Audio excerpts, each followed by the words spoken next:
Ballantyne, a partner at Madgwicks Lawyers. Many times agreements are done on a handshake or based on many years of dealings. These work well when things are going well, but when a dispute arises, a fundamental issue becomes, what was the agreement? Contracts can be written, oral, or inferred. When they are not written down, the court has to decide what the actual terms were. Generally, in the case of an unwritten agreement, the court will consider what a reasonable person would objectively infer from the words and conducts of the parties in relation to the agreement.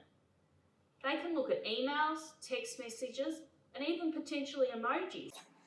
It is also how the parties have conducted themselves, how they have acted, and whether they've acted the same way for many years or a long period of time, so much so that you can imply a long-standing agreement. Often the terms of a contract are clear from what the parties say to each other. However, sometimes the parties intend to include other terms which they haven't specifically said to each other. A court can imply such a term into a contract.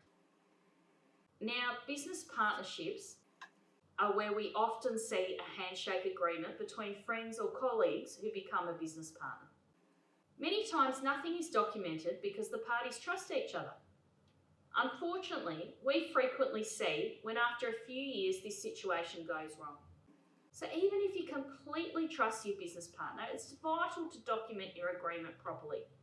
This not only focuses all parties at the outset as to the roles and responsibility of each party in the business, it also sets out what should happen and how to value each party's share of the business if one or both parties wish to leave. In many cases, however, a written agreement has not been prepared. In these cases, it comes down to the evidence and what can be inferred to be the contract or what the parties agreed verbally, and memories can vary. Another area where people do not tend to document the agreement is loan agreements, money being lent between friends and families. The issue we frequently see arise are, for example, when a loan is to be repaid, is it on demand or at a certain date? Or does interest apply on the overall loan, or only if there's a default? Depending on the answers to these, there is a possible limitations issue, and that determines whether the loan can even be enforced. So what should you do if you're lending or borrowing money?